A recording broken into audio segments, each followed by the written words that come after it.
Bonjour à toutes, bonjour à tous. Bonjour, est-ce que vous nous entendez? On n'est peut-être pas encore en direct.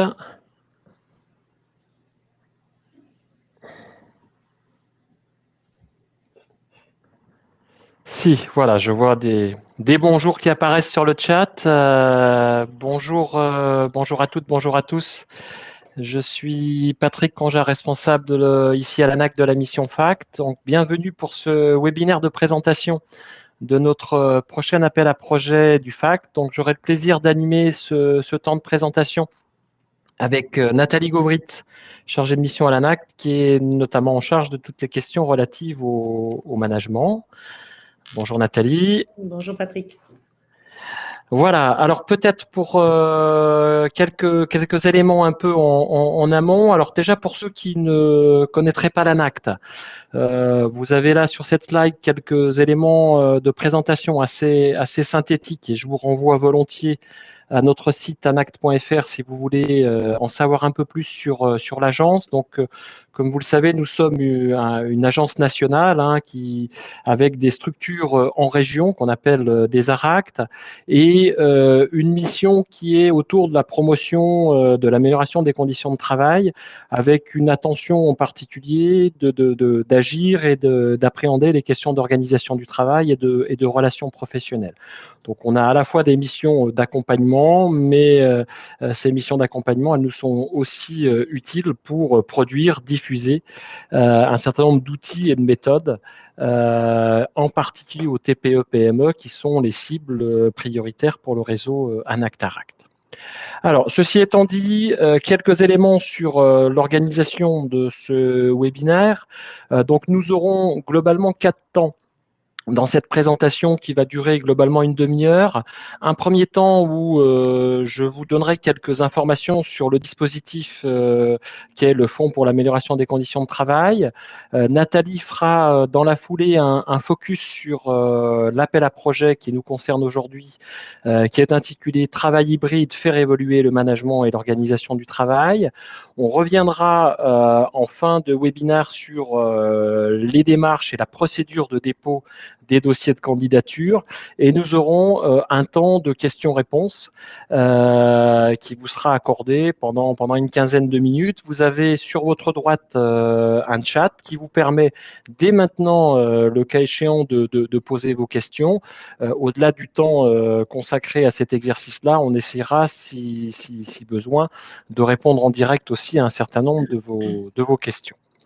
Voilà, alors sur la première partie, le FACT, c'est quoi? 2 ou 3 éléments peut-être de rappel pour certains ou de précision pour d'autres. Donc, le FACT est un dispositif d'aide publique qui est géré par délégation du ministère du Travail par l'ANACT.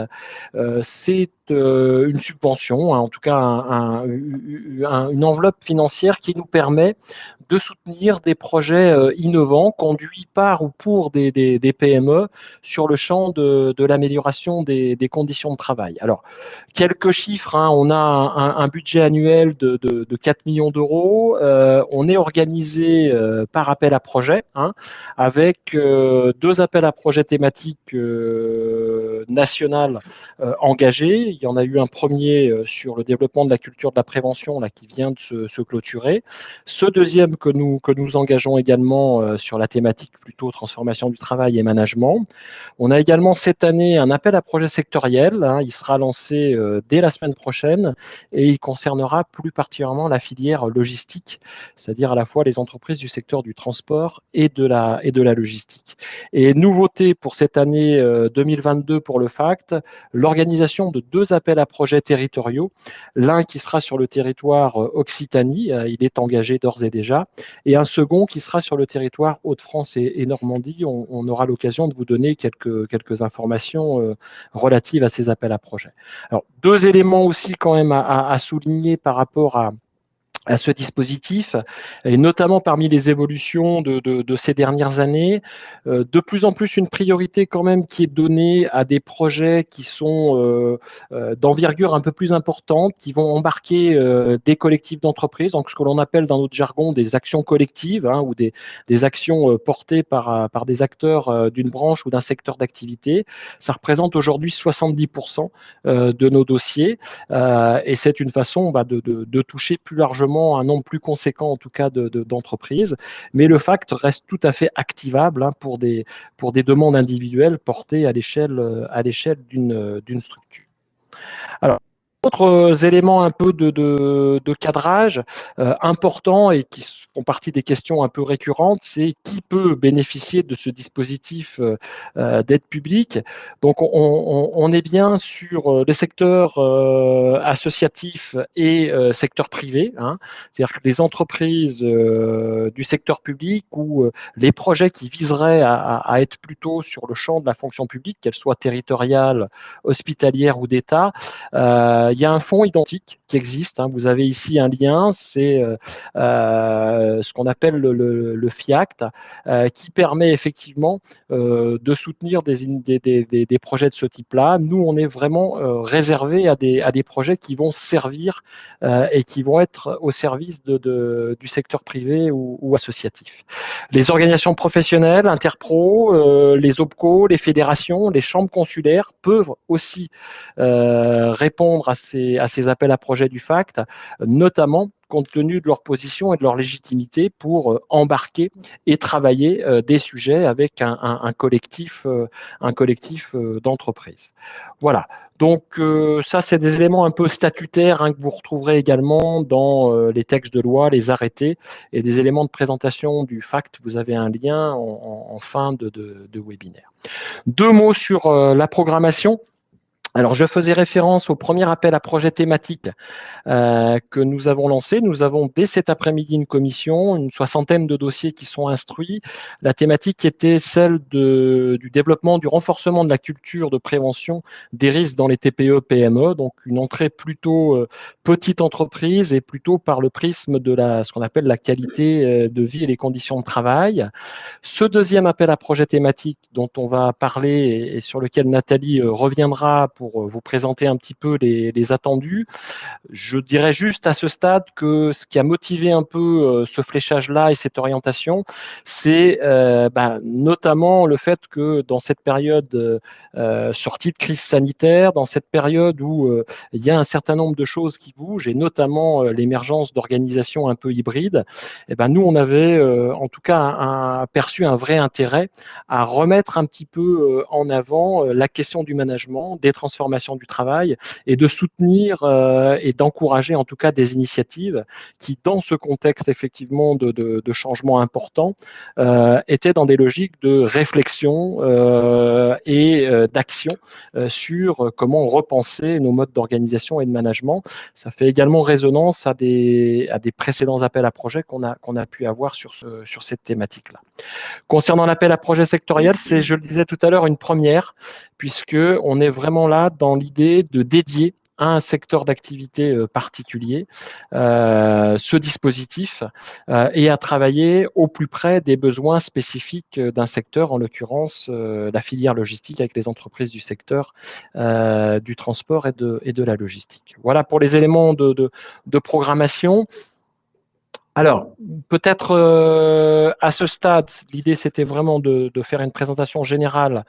On y reviendra, je suis attentif aux questions éventuellement qui interviendraient. Oui, les CCI peuvent prétendre à déposer un dossier, on y reviendra notamment dans les formats action collective et elles ont très clairement là un rôle de fédérateurs et de porteurs de projets. Donc, c'est des structures qui sont maintenant éligibles au même titre que les chambres des métiers. Alors, les établissements français d'entreprises étrangères ou de groupes étrangers, alors je ne sais pas quelle est la question que vous avez précisément en tête et de quelle configuration il s'agit. Mais évidemment, il faut que ce soit des entreprises qui soient sur le territoire métropolitain ou dans les DOM.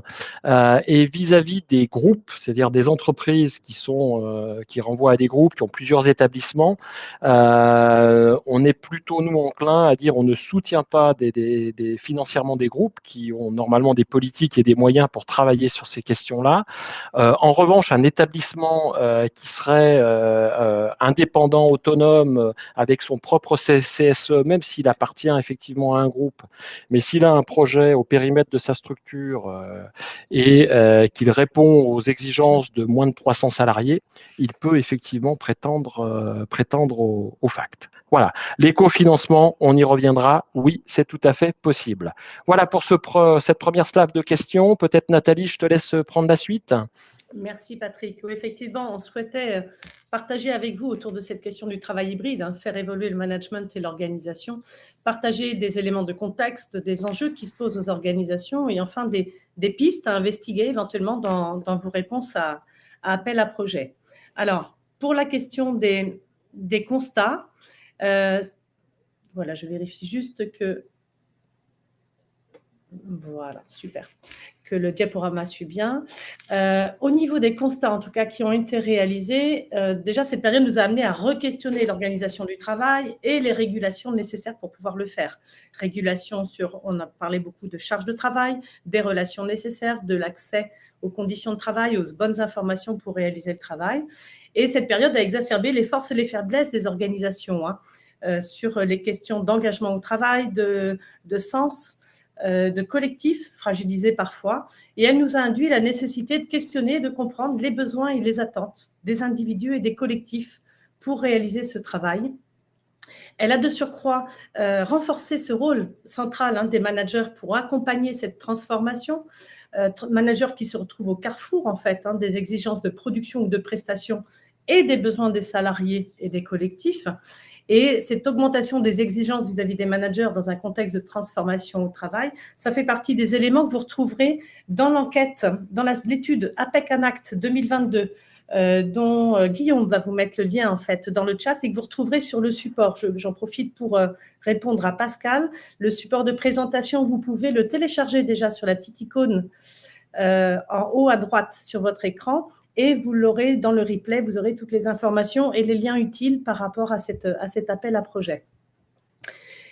Manager donc qui se retrouve au carrefour de ces exigences, et puis vous pourrez aussi dans cette question du travail hybride retrouver cette question de mise en exergue des notions d'équilibre entre la vie privée et la vie professionnelle, les temps collectifs, les temps individuels, le travail synchrone, asynchrone, et puis cette question d'équité dans le travail et dans les conditions de travail. Ça nous amène à repenser globalement et à transformer en fait cette organisation du travail et sécuriser ces processus de participation et de décision. Et du coup, autour de ces constats qui ont été posés, se posent des enjeux de transformation pour les organisations, enjeux qu'on partage avec vous comme par exemple comment manager dans ces organisations hybrides, quelle forme de management pour articuler les régulations individuelles et le cadre collectif nécessaire pour accompagner une transformation. C'est-à-dire que nous nous retrouvons dans un cas de figure où cette question ne se pose pas qu'en termes de distance, ne se pose pas qu'en termes d'inclusion numérique, mais bien globalement sur une approche systémique des relations nécessaires, des modalités de coopération ou des opportunités de coopération, en tout cas, qu'il faut créer pour pouvoir manager dans cette organisation hybride. Un deuxième point qui nous semblait important en termes d'enjeux, ce sont quelles pratiques de management développer pour répondre aux risques inhérents à ces nouvelles formes de travail. Risques inhérents à ces nouvelles formes de travail, on a beaucoup entendu parler de souffrance au travail, de risques d'isolement, de désengagement ou de désinsertion professionnelle ou de décrochage professionnel. Voilà, on se retrouve avec des collectifs fragilisés qu'il faut préserver. Et comment on peut préserver ces collectifs tout en gardant cette activité collective et aller chercher cette prévention de l'iniquité en fait dans les organisations. Autre point, c'est comment outiller et accompagner ces managers pour faire face à ces évolutions. Est-ce qu'on fait appel à de nouvelles compétences ou à un nouveau rôle ou de nouvelles missions managériales? Comment construire collectivement une performance qui fasse sens pour tout un chacun? C'est comment construire ce sens, comment travailler aussi sur les systèmes de reconnaissance qui ont été largement plébiscités dans les études dont je vous parlais précédemment, c'est-à-dire quel soutien aux managers, quelle forme de soutien aux managers pour accompagner ce changement et cette évolution dans les pratiques managériales. On n'est pas dans une révolution, mais plutôt une évolution des pratiques managériales. Les alternatives organisationnelles envisagées pour améliorer la performance et répondre aux attentes, comment ça se pose, quelle animation du dialogue professionnel à des fins de transformation du travail, et enfin, comment faciliter et soutenir un travail de qualité pour concilier performance, santé au travail et transformation de l'organisation. C'est-à-dire qu'on se retrouve sur quelles sont les conditions requises pour le déploiement du principe de subsidiarité dans le cadre d'une transformation, comment se posent ces questions et cette articulation, où on se retrouve avec un management qui est jongleur entre des attentes individuelles et collectives, des prescriptions et des injonctions de travail ou de qualité de prestation attendue. Comment trouver cet équilibre et comment trouver les conditions requises pour pouvoir déployer cette question de la transformation dans le cadre de l'organisation hybride. Suite à ces enjeux, on vous propose quelques pistes à investiguer dans cet appel à projet. Alors, ce sont des éléments non exhaustifs, mais qui font partie pour nous des choses qui seraient intéressantes à aborder ou à questionner, en tout ou partie, peu importe. Mais c'est cette question de l'organisation hybride, on voit bien qu'elle a été dans un premier temps subie puis choisie. On parle des questions de management à distance, management sur site, management en organisation hybride, c'est-à-dire comment on repositionne ce management dans une perspective de soutien à la réalisation du travail. On est plutôt sur une approche systémique d'un ensemble d'acteurs pour repenser l'organisation et la construire collectivement. Comment on va travailler autour de la levée des contraintes, de l'apport de ressources, de régulation, et cette question de l'équilibre et de la répartition de la charge de travail. Comment va s'opérer en fait ce travail d'ajustement autour du travail à réaliser pour les collectifs. Autre point, autre piste qui nous semble intéressante et qui fait partie de nos réflexions au niveau des réflexions qui sont propres au réseau Anactaract, c'est se rapprocher en fait les processus de décision du terrain via notamment l'ouverture donc des espaces de discussion sur le travail. Il ne s'agit pas juste de cette organisation hybride va permettre, et en tout cas, et pour nous une belle opportunité pour re-questionner comment on prend les décisions au plus près du terrain et comment on va pouvoir associer les parties prenantes, c'est-à-dire les personnes qui réalisent le travail, pour agir elles-mêmes, pour bien faire et bien vivre leur travail. On est vraiment sur cette capacité d'expression et d'action sur son propre travail pour aller conduire, piloter cette transformation et associer les parties prenantes. Développer une autonomie sécurisée et managée. Là, on est sur sortir d'un management par le contrôle, piloter, organiser et soutenir cette quête d'autonomie. Ça re-questionne autant pour les collectifs que pour les managers cette notion de marge de manœuvre et des conditions d'exercice pour pouvoir manager les équipes. Comment vont se poser en fait ces questions-là? Comment on va pouvoir autoriser l'expression sur le travail? Comment on va pouvoir autoriser l'action sur le travail? Quelle forme cela peut-il prendre dans les organisations pour conduire ces transformations? Le soutien et l'accompagnement des managers de proximité. Alors, on a vu pas mal de propositions jusqu'à présent, ou d'actions en tout cas dans les organisations, où il s'agissait de former les managers de proximité pour développer la qualité de vie au travail des équipes en place.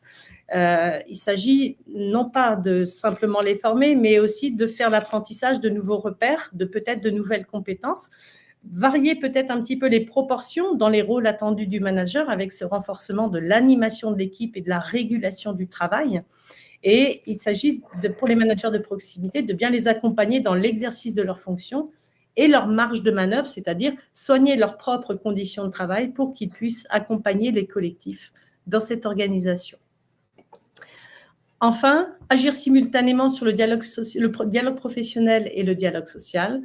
On est sur l'ouverture des espaces de concertation. C'est en quoi une discussion sur le travail va permettre d'alimenter des décisions d'organisation, en quoi on va agir sur la gouvernance d'une organisation pour modifier, piloter et penser en fait cette transformation du travail. Donc voilà autant d'éléments de contexte, d'enjeux, de pistes en tout cas, autour de cette question du travail hybride et du management et de la transformation. Voyons à présent du coup, Patrick, les 4 types de projets attendus sur cet appel d'offres. Oui, alors Voilà, on y vient. Alors, pour refaire un petit peu le lien aussi avec ce que j'évoquais tout à l'heure, hein. Je voyais dans le chat là, une remarque de Denis qui faisait état du fait que voilà, les problématiques de sens, par exemple, ou d'autres enjeux que Nathalie vient de mettre en exergue, finalement préexistaient déjà et sont pas véritablement nouveaux. Oui, on partage complètement ce point de vue-là.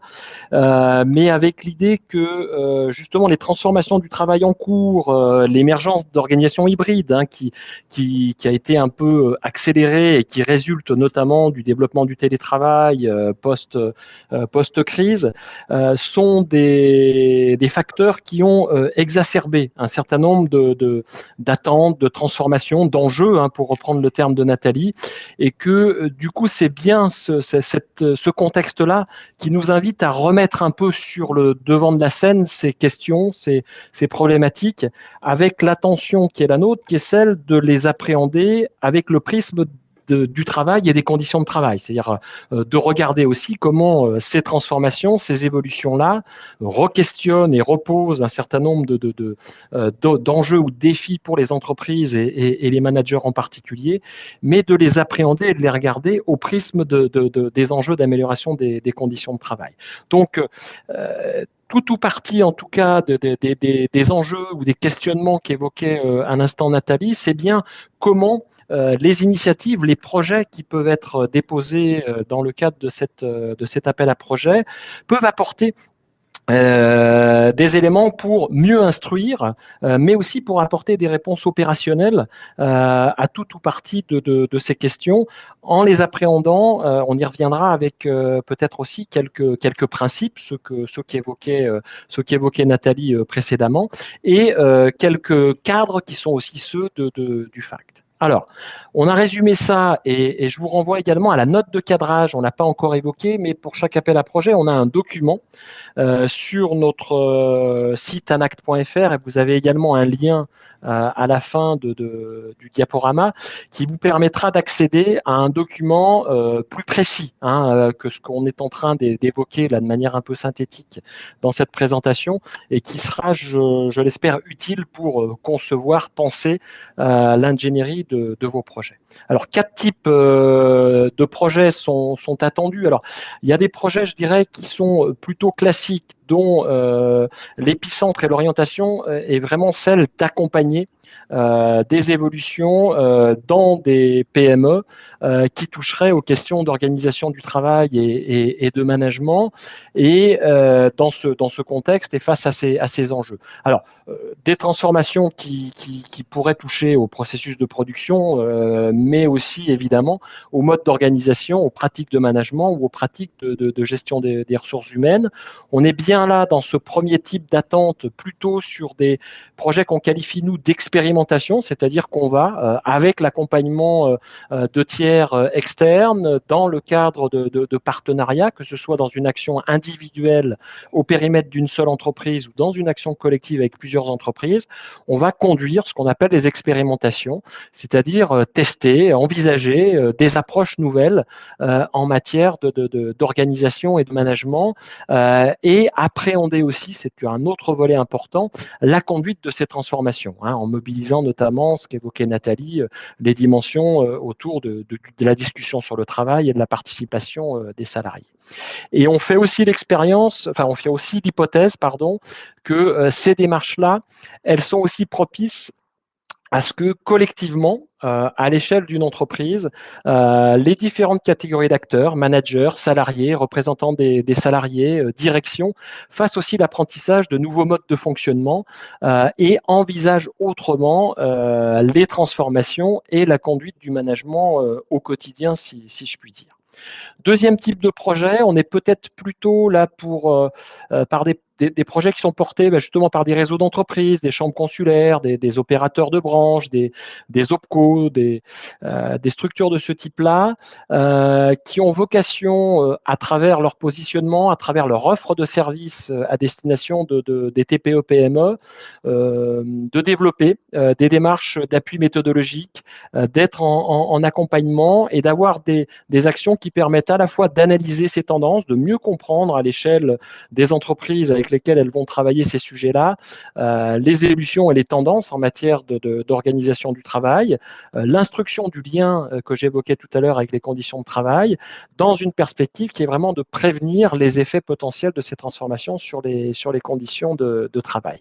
Alors, dans ce type d'initiative, on peut aussi avoir des actions, je dirais, de type accompagnement à la montée en compétences, à l'outillage des managers qui sont en première ligne pour gérer les tensions et les paradoxes qu'évoquait rapidement Nathalie tout à l'heure, même si le FAC n'a pas vocation en tant que tel à financer de la formation, hein, c'est-à-dire du face-à-face pédagogique. Vous avez vos opérateurs de compétences qui sont là pour ça, mais on peut, dans le cadre de confinancement ou d'une démarche qui embarque des logiques et des modalités d'accompagnement plus larges que la simple formation, envisager des choses. Troisième type, on est plutôt sur des projets dits sectoriels, c'est-à-dire où on va travailler cette question, ce sujet-là, à l'échelle d'un secteur d'activité ou d'une filière. Alors évidemment, si on est sur des filières qui sont particulièrement impactées par des transformations techniques organisationnelles dans lesquelles les conditions de travail sont particulièrement dégradées, bah, ça va être d'autant plus opportun d'appréhender et de réfléchir à cette articulation, à ce lien conditions de travail et transformation du travail. Alors là, on peut avoir des modalités diverses et variées, de l'étude à l'accompagnement, en pensant par la conception ou le transfert d'outils. C'est important là que ça permette en tout cas de faire émerger un certain nombre d'éléments de connaissances et d'éléments un peu méthodologiques pour diffuser des outils qui puissent être repris et appropriables par les TPE-PME du secteur ou de la filière pour travailler sur ces sujets-là. Et l'attention qui est souvent la nôtre, c'est aussi de voir comment ces projets participent à entretenir une dynamique d'échange entre partenaires sociaux et acteurs d'un secteur d'activité. Voilà. Et puis, le dernier point qui croise pour partie les deux précédents, c'est vraiment l'idée de travailler aussi à l'échelle notamment d'entreprises la question de la régulation et des négociations sur ces nouvelles formes d'organisation qui sont souvent rentrées par le prisme seulement du télétravail sans qu'on ait une réflexion un peu plus large au-delà du télétravail sur les modalités d'organisation du travail. Et on fait l'hypothèse que ces objets-là ont besoin d'être régulés, de donner lieu à des discussions avec les partenaires sociaux et que toutes les démarches qui viseraient à outiller ou accompagner des négociations dans ce sens-là, voire à faire monter en compétence les CSE qui, dans leur périmètre, ont aussi cette dimension-là, seraient évidemment les bienvenus. Voilà un petit peu pour compléter et traduire, je dirais, ce qui pourrait relever de nos attentes. Alors, je ne sais pas sur le fond et sur nos attendus, avant peut-être que je développe la troisième partie qui est plus comment fait-on et dans quel cadre peut-on déposer une demande. On a peut-être quelques questions qu'on peut prendre, Nathalie. Je ne sais pas si tu en as repéré quelques-unes et qui seraient intéressante. Alors, côté universitaire, je vois des demandes chercheurs doctorantes. Donc, non, le FAC n'a pas vocation à soutenir ou à travailler ou à financer en tout cas des travaux de recherche sur ce sujet-là. En revanche, qu'il y ait des projets, des actions collectives, des projets sectoriels ou des projets un peu d'envergure qui associent comme partenaires des acteurs du champ de la recherche qui pourraient apporter une prestation et apporter leur savoir-faire pour réaliser, pourquoi pas, des travaux d'études qui viendraient alimenter une démarche un peu plus globale. Il n'y a pas de problème. En revanche, on n'est pas dans du financement direct de travaux de recherche, mais dans des démarches où peuvent être embarqués, évidemment, des enseignants, chercheurs en particulier. Alors Patrick, je vois également… Oui, vas-y. Il y a une question éventuellement aussi sur l'objet en fait de cet appel à projet plutôt que sur les modalités de dépôt de dossier ou autre. C'est une question d'Alain. Est-ce que l'organisation de travail hybride est la porte d'entrée obligatoire de cet appel à projet ou celui-ci prend en compte d'autres transformations organisationnelles type développement équipe autonome et autres et impact sur le management du travail? Oui, je crois que dans ce que tu évoquais tout à l'heure, la réponse est oui. C'est-à-dire qu'on a fait en termes d'affichage, de communication, une entrée autour de ces organisations hybrides parce que ça relève du contexte et d'une tendance de fond là, sur lequel nous, notre point d'attention, c'est justement d'élargir la réflexion et d'embarquer dans cette tendance-là la réflexion sur les conditions de travail. Mais dans les principes que Nathalie rappelait tout à l'heure, hein, tu pourras peut-être y revenir, mais il y a bien des choses autour d'une des solutions finalement aux besoins de sens, aux attentes des salariés et aux enjeux de transformation. Bien souvent, le développement de l'autonomie dans les organisations participantes ou en tout cas ce qui se développe hein, autour de ces organisations, quels que soient un peu les modèles théoriques de référence, sont potentiellement des éléments de réponse, des approches intéressantes pour répondre aux enjeux, aux défis que rappelait Nathalie, avec quand même, et ça c'est l'expérience qui nous le montre, un certain nombre de précautions pour que, je reprends le terme que Nathalie utilisait, hein, cette autonomie soit sécurisée, managée, qu'elle n'induit pas de l'inéquité, de l'exclusion. Et il y a sans doute des travaux à faire pour développer une autonomie sécurisée et pour accompagner ce type d'organisation, et y compris avec une réflexion sur le rôle qu'ont les managers dans ce type d'organisation au regard de leur activité de soutien et de régulation pour consolider, renforcer et en faire véritablement des organisations qu'on pourrait dire apprenantes. Donc oui, c'est une piste d'entrée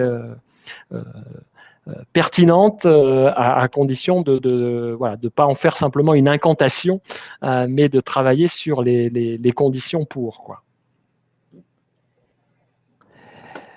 Voilà, je ne sais pas sur le fond si Nathalie, toi, tu vois d'autres points qui te paraîtraient utiles de souligner à ce stade ou si on bascule.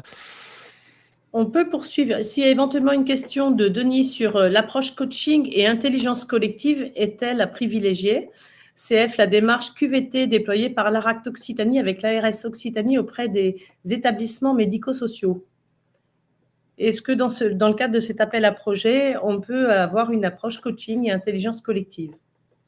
Alors, l'intelligence collective, on la voit beaucoup dans nos facts comme une modalité mobilisée pour effectivement travailler sur la dimension participative, sur ce que d'autres appellent l'expérience collaborateur. Donc, on a dans les démarches qui nous sont proposées, on va être attentif, je reviendrai sur les critères, sur les caractéristiques méthodologiques, le côté innovant et intéressant dans les propositions qui sont faites. Ceci étant dit, l'intelligence collective n'est pas une fin en soi, hein, c'est bien une modalité au service d'un projet et que l'intérêt de faire participer, de mobiliser ce type d'outils, on va dire, c'est quand ça permet derrière, en aval, d'aboutir à des propositions, de faire coopérer les collectifs de travail qui soient partie prenante effectivement d'un certain nombre d'orientations ou de décisions de transformation. Donc si c'est à des fins de transformation, que c'est une modalité qui sert les enjeux de participation, c'est intéressant et on en a effectivement un certain nombre. Donc de ce côté-là, il n'y a pas de problème. Le coaching, alors tout dépend de ce qu'on met derrière le terme. Hein, alors, ce qu'on n'a pas évoqué, c'est que quand même, côté réseau Anactaract, on a un point d'attention fort qui est quand même de privilégier l'approche collective et l'approche par l'organisation du travail plutôt que l'approche individuelle et l'approche par le développement des compétences ou des comportements. Ça ne veut pas dire que ce n'est pas complémentaire, évidemment, on peut agir sur les différents leviers, mais que dans le cadre de démarches de ce type-là, ce qui pourrait s'apparenter à du coaching de dirigeants ou de managers classiques, avec des postures, en tout cas d'appui conseil, ciblées sur certaines catégories, je dirais que si c'est un élément intégré là aussi dans une démarche globale, pourquoi pas, mais ce n'est pas quelque chose que l'on va prioritairement soutenir, et y compris parce que ce type d'actions peuvent être financées dans le cadre du plan de formation par ailleurs, quoi. Voilà. Bien. Peut-être qu'on peut poursuivre. Oui, ça répondra y compris à la question de Sabine là, que je vois sur projet individuel. Oui. Donc, je vais enchaîner. Donc, voilà les 3 types d'actions et qui correspondent finalement à 3 natures de projets et 3 types de dossiers de candidature. Le cas le plus simple et le plus facile, c'est vous êtes une PME, une association de moins de 300 salariés. Vous avez un projet, vous avez envie d'être accompagné pour travailler sur tout ou partie des thématiques ou des sujets qu'on vient d'évoquer. Vous faites appel à un prestataire consultant. C'est à vous qu'il incombe de choisir ce prestataire. On met généralement en perspective l'outil Réflexe QVT qui permet de repérer éventuellement des compétences et des acteurs du champ du conseil qui sont prêts à travailler sur ces questions-là, mais il n'y a aucune obligation en la matière et le porteur de projet et l'entreprise, ça n'est pas le consultant, puisqu'on part bien d'un projet d'entreprise, d'un besoin d'entreprise, il faut un investissement à minima de cette entreprise pour concevoir son projet, pour le piloter, et elle s'associe à des compétences externes et on va financer les jours d'appui conseil, 12 à 14 jours, 1 000 € TTC par jour. Deuxième cas de figure, oui. Merci Patrick, ça nous permet de répondre au passage à Sébastien qui se posait la question sur le fait qu'il accompagne des PME dans ces transformations vers les modes hybrides et il voulait savoir s'il pouvait soumettre un dossier pour le compte des entreprises. Non, ce sont bien les entreprises qui déposent les dossiers. Voilà. Et puis, alors sur ce point-là, un dernier élément, c'est on a bien conscience que les consultants sont des vecteurs et des promoteurs du FACT, parce que c'est effectivement un levier financier qui peut permettre de passer le pas à certaines PME qui n'iraient pas sans cette petite enveloppe-là. En revanche, on est très attentif, encore une fois, à ce que le projet et l'épicentre du projet soit l'entreprise, les besoins de l'entreprise, qu'il y ait un investissement, un engagement de cette entreprise, et on est attentif à ne pas être dans des logiques où on serait dans la promotion ou le soutien au développement d'une offre de service. Donc, chacun sa place, si je puis dire, ce qui n'empêche pas effectivement les consultants d'être promoteurs du dispositif. Deuxième cas de figure, c'est les FACT actions collectives. On est plutôt là, cas de figure généralement d'un territoire, un réseau d'entreprises, une chambre consulaire ou un organisme en tout cas qui va fédérer autour de lui et qui va recruter entre 4 et 10 structures qui répondent aux critères qu'on évoquait tout à l'heure, association, secteur privé, moins de 300, et qui va les embarquer dans une ingénierie avec des temps d'expérimentation, d'accompagnement qui consistent à tester, à faire des choses, à travailler dans chacune de ces structures, avec un volume de jours mobilisé pour engager des projets intra-entreprises qui doivent nécessairement être paritaires et participatifs, mais qui consacrent aussi un temps collectif pour organiser, structurer l'action, pour créer un peu un travail et une dynamique inter-entreprise. C'est l'occasion de faire des retours d'expérience, c'est l'occasion d'outiller, c'est l'occasion aussi de capitaliser de manière transversale sur ce qui s'est fait dans chacune de ces structures. Donc là, c'est un format aussi qu'on retrouve assez souvent. On est prêt à financer jusqu'à, en moyenne, 6 à 8 jours d'accompagnement intra-entreprise. Le porteur de projet bénéficie d'une enveloppe forfaitaire de 6 000 € au titre du travail d'animation et de capitalisation.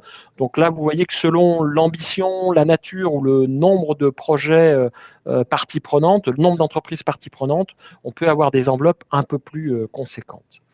Et puis, troisième type, on est plutôt là sur des approches sectorielles, voire intersectorielles parfois, et où là, l'épicentre du projet est peut-être pas, en tout cas moins celui de l'accompagnement direct en entreprise, ce qui est le cas de figure des 2 précédents, mais où on est davantage dans une logique de production de connaissances, d'études, d'élaboration d'outils, de méthodes, de transfert un petit peu de ressources pour équiper, outiller soit directement les entreprises, soit des opérateurs qui accompagnent et qui travaillent avec les entreprises sur ces questions-là.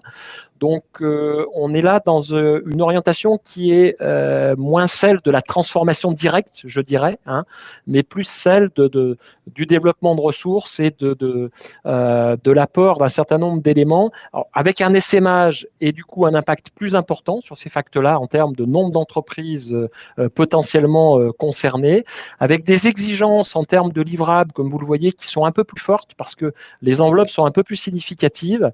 Et donc là, on va vous demander des choses, je dirais, en termes de rendu et d'exigence de production un peu plus fortes. Et on est dans des logiques de cofinancement qui peuvent aller jusqu'à des plafonds de 100 000 euros, puisque là, l'avantage, c'est qu'on peut prendre non seulement des frais de prestation externes, hein, qui peuvent être de l'appui conseil, qui peuvent être des actions de transfert, hein, ou de diffusion, mais qui peuvent être aussi des frais de personnel, c'est-à-dire des structures qui ont les compétences pour, dans le cadre d'une offre de service existante, travailler sur ces sujets-là et souhaitent se faire valoriser pour partie du temps passé là-dessus. Voilà, ces trois types qui structurent à la fois les choses en termes de cible, en termes de nature de projet et en termes de porteurs potentiels. Alors du coup, on a quelques petites questions déjà, Patrick, sur cette partie-là. Est-ce qu'on les traite après? Est-ce que tu veux les voir de suite? Par exemple, Françoise, les actions co-territoriales, un cofinancement est-il obligatoire? C'est mieux. C'est mieux parce qu'on est quand même là sur un dispositif où nous, on a pour habitude de dire on est prêt à financer jusqu'à 80% des budgets du budget du projet. Et on considère quand même que ce soit du côté du porteur ou des entreprises bénéficiaires, il y a à minima du co-investissement de temps. C'est-à-dire que vous pouvez valoriser, qui peut du coup vous permettre d'avoir un budget qui est plus conséquent parce que vous allez passer plus de temps, hein, que le temps qui sera rémunéré. Pour les porteurs de projets sur une action co, on a bien conscience qu'avec 6 000 euros, dans un certain nombre de projets, ça ne couvre pas la totalité des coûts jour des personnes portant ces projets-là dans les structures pilotes, quoi. Donc, la notion de cofinancement est importante. Alors, de cofinancement, de non prise en charge de la totalité du financement, je vais le dire comme ça, avec possibilité de cofinancement, hein, mais si cofinancement public, la règle des 80% s'applique aussi. Ce n'est pas une obligation, le cofinancement en tant que tel. Par contre, ce qui est une obligation, c'est que le porteur et ou les entreprises, je dirais, aient un coût et un projet qui dépasse le montant de la subvention demandée. Voilà, je ne sais pas si je suis clair, mais il n'y a pas de cofinancement obligatoire voilà, par rapport à cette notion de cofinancement. Généralement, quand même, les projets de branche, parce que souvent, ils embarquent d'autres acteurs, je pense à des OPCO, ça peut être aussi sur des sujets prévention, les CARSAT ou d'autres opérateurs, hein, dans la MSA aussi dans le secteur de l'agriculture. Enfin, on peut avoir des cofinancements, éventuellement les DRETS aussi peuvent être cofinanceurs. Ça dénote quand même, je dirais, la dynamique partenariale et l'importance d'un projet. C'est-à-dire plus vous avez quand même autour de la table non seulement des partenaires techniques, mais aussi des partenaires institutionnels, financeurs, politiques, plus ça témoigne de l'ambition et de l'envergure d'un projet, d'une manière générale, quoi. Et du coup, Patrick, est-ce que tu peux préciser, c'est une précision d'importance pour les personnes qui souhaitent déposer un projet, est-ce qu'on parle en hors taxe ou en TTC? TTC. Voilà, ça c'est la réponse pour Agnès. Merci.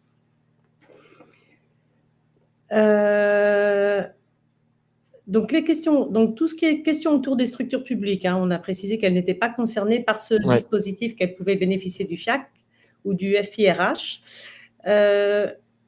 On était aussi sur des questions sur les actions collectives. Une question de Frédéric. Concernant les actions collectives, si nous souhaitons déposer un projet grand région, mais s'appuyer sur 3 porteurs de projets anté-région, peut-on déposer un dossier unique pour les 3 structures en multipliant par 3 le temps de coordination? Alors là, il faudrait contextualiser pour que je puisse. Alors, la question du périmètre. La question Oui. du périmètre, une action peut être régionale, interrégionale ou nationale. C'est-à-dire avoir vocation à embarquer, à toucher un territoire délimité ou une grande région ou plusieurs régions ou l'ensemble du territoire national. Selon la nature du projet et le porteur, ça peut être le cas.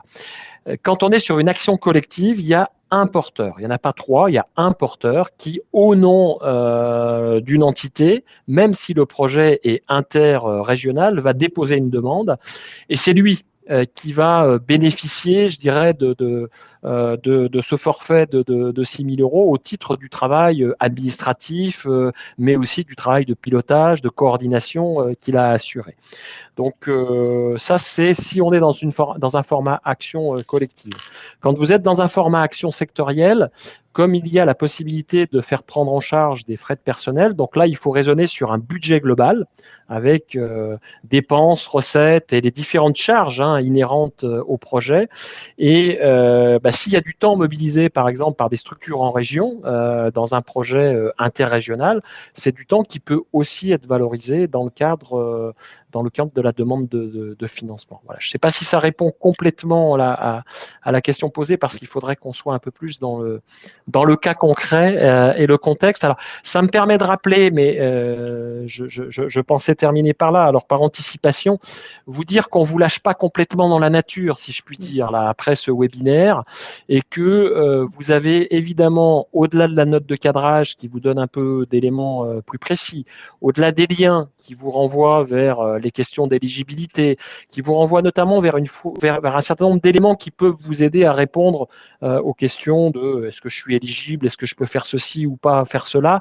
Donc, on a aussi, un temps qui est consacré pour répondre à vos demandes, soit par mail, et vous aurez les adresses mail InfoFact en fin de présentation, soit en vous adressant aux associations régionales de votre région, dès lors que vous êtes sur un projet régional, puisque ça fait partie de leur mission, avec notamment des correspondants fac dans chaque région, que de vous conseiller, de vous donner un certain nombre d'informations pour vous aider au mieux à déposer votre dossier et à intégrer, notamment à intégrer ces fameux critères-là, cette slide-là, c'est-à-dire que vous ayez un peu en tête de qu'est-ce qui est susceptible ou pas d'être retenu, je vais le dire comme ça, et quelles sont un peu, à contrario, les choses qui seraient en dehors des clous, non éligibles ou ne correspondant pas à nos attentes. Donc, c'est vraiment un point qui est important à avoir en tête.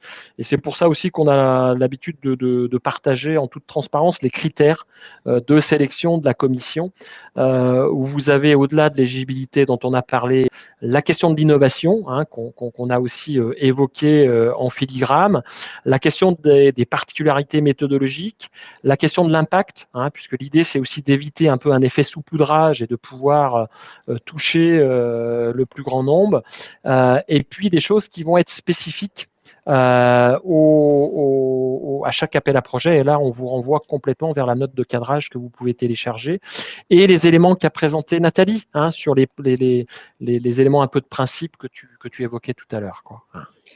Alors, Patrick, 2 questions à partager avec toi. Une première de Caroline, est-ce que les accompagnements peuvent être 100% digitaux ?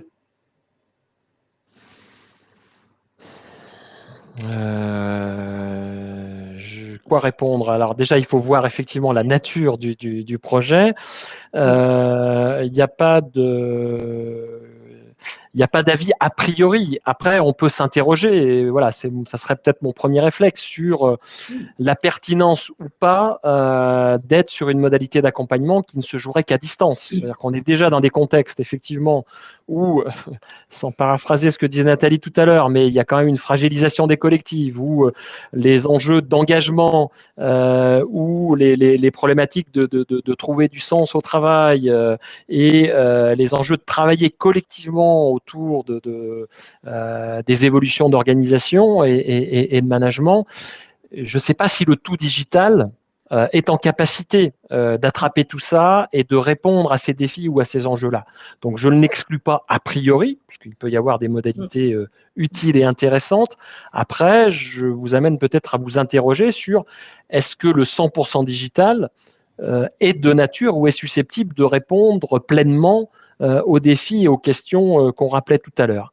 Moi, je ne suis pas certain. Voilà. Après, à regarder au cas par cas. Je ne sais pas, tu as peut-être un avis, Nathalie, sur ce volet-là.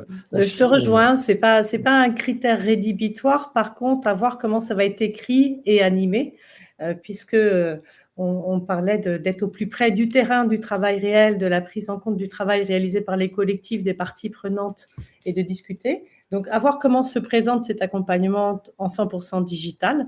Voilà, peut-être faites-nous la preuve que ça peut être quelque chose d'intéressant. Ça ne fait pas partie des critères rédhibitoires, mais ce n'est pas ceux qu'on aurait privilégiés de prime abord. Voilà, donc la porte reste ouverte et à vous de nous convaincre sur ce sujet. Une question de Vanessa qui rejoint d'autres questions du même sujet. Pouvons-nous déposer un dossier si notre projet est déjà débuté avec déjà des financements, mais qui ne couvrent pas la totalité du projet ? Alors oui, par contre, on sera attentif, nous, à ne pas financer deux fois la même chose, hein, je vais le dire comme ça, évidemment.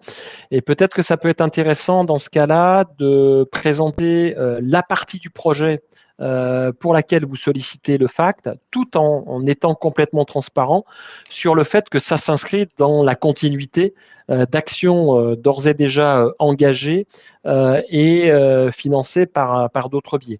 Mais et ça fait le lien peut-être avec la procédure. Que vous le voyez, là, on lance cet appel à projet, on a une ouverture et un temps pour les porteurs d'appui conseil, de montage des dossiers et de dépôt, avec une date de clôture au 19 septembre, une commission le 30 septembre.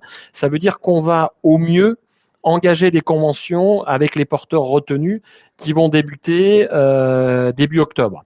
Et que, par définition, on ne prendra en charge que les actions qui sont inscrites dans le calendrier de la convention. Donc, si vous avez, le cas échéant, commencé des actions avant octobre, parce que vous êtes dans une dynamique, il y a des choses qui s'engagent, bah, tant mieux, j'ai envie de dire, parce que ça dénote que vous avez pris un intérêt sur le sujet et que vous avez déjà avancé des choses. Et donc, ce qui serait intéressant, c'est de dire en quoi j'ai besoin de franchir une marche complémentaire, en quoi j'ai besoin d'instruire plus spécifiquement un sujet, et notamment celui peut-être des conditions de travail, pour solliciter un financement complémentaire. En revanche, si vous venez vers nous pour nous dire voilà ce que j'ai fait, est-ce que vous pouvez nous le financer maintenant? C'est non. Hein, on est bien dans un calendrier conventionnel. Ok. Une dernière question de Mireille sur les enjeux autour du dialogue social. Peut-on à la fois privilégier les temps forts gravés dans le dialogue social tels que les orientations stratégiques et les missions du CSE, mais aussi animer des ateliers avec les membres du CSE pour co-construire les approches? Oui, bah, je pense que Nathalie, on se rejoindra là-dessus. Hein. Oui, c'est-à-dire que l'idée, et y compris autour de l'évolution des organisations, c'est de s'appuyer sur un dialogue social, alors qu'il soit institutionnel dans le cadre du CSE et à travers le format classique et habituel. On parlait tout à l'heure des négociations et des rendez-vous qui sont programmés avec les CSE.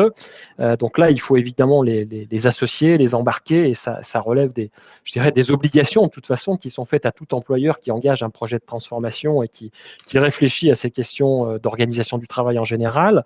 Mais c'est d'autant plus pertinent si, de manière articulée et complémentaire, vous arrivez à ouvrir des espaces de concertation, à mobiliser tout ou partie des représentants des salariés dans le cadre de comités de pilotage, à travailler aussi sur différents espaces de dialogue. Hein, c'est-à-dire qu'il y a les espaces de dialogue institutionnalisés, les espaces de dialogue un peu paritaires qui pourraient émerger en complémentarité, et puis les espaces de dialogue entre les managers et leurs équipes, compte tenu des sujets qui sont aussi importants. Après, c'est comment tout ça s'emboîte, s'articule et se respecte, parce qu'il ne s'agit pas de gommer l'un au détriment de l'autre, évidemment, quoi. Oui, et de ne pas rester ciblé peut-être sur les acteurs du dialogue social, mais bien d'ouvrir aussi cette articulation avec le dialogue professionnel pour répondre à cet appel d'offres. Beaucoup de questions également autour du lien avec le PCRH. Comment se fait l'articulation de ce dispositif avec le PCRH géré par les OPCO? Question de Christelle et de nombreux autres internautes. Alors ça peut relever là pour le coup des logiques de cofinancement hein, qu'on a évoquées tout à l'heure, avec là des dispositifs qui effectivement de type PCRH sont plutôt sur des entrées RH formation. Je vais un peu vite, hein, mais on est plutôt sur ce prisme-là. Et donc l'intérêt d'associer ou de penser un projet un peu plus large. Où vous embarquez ce qui pour nous est important, hein, c'est-à-dire aller prendre en compte les questions du travail, expérimenter de nouvelles pratiques, bosser sur des démarches participatives de transformation. Donc là, je pense qu'on peut jouer la complémentarité. Il y a des choses intéressantes qui peuvent se faire, y compris pour que nous, on n'ait pas trop de demandes qui nous amènent souvent à dire vous n'êtes pas éligible, qui soient stricto sensus orienté formation des managers, par exemple, parce que vous le verrez, on l'a un peu développé avec Nathalie dans la note de cadrage.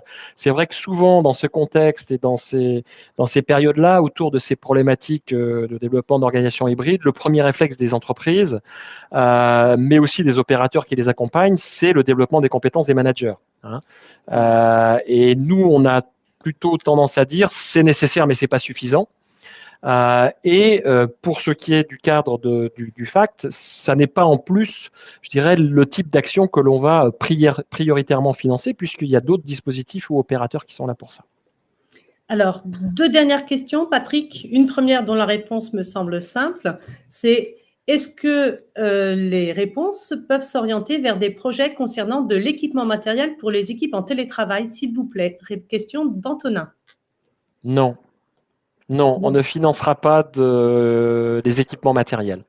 Voilà, en gros, il y a deux points qui sont généralement retoqués, c'est les investissements matériels et c'est les actions de formation stricto sensu. C'est vraiment les deux actions non éligibles. Mais je réponds, comme je l'ai répondu tout à l'heure, ça n'exclut pas que vos projets embarquent cet enjeu-là. Je dirais simplement que pour nous, appréhender ces questions-là, c'est pas uniquement rentrer par le prisme de l'aménagement ou de l'équipement des postes pour que les gens puissent télétravailler. Hein. Ok.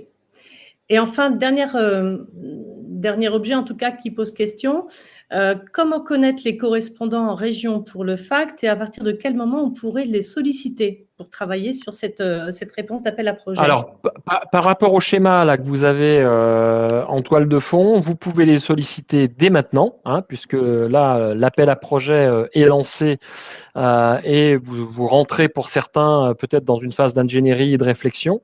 Donc, vous pouvez les solliciter. Sur le site anact.fr, nous avons, un lien vers, en tout cas, les ARACT et les coordonnées de toutes les ARACT, avec dans chaque structure ARACT des correspondants FACT.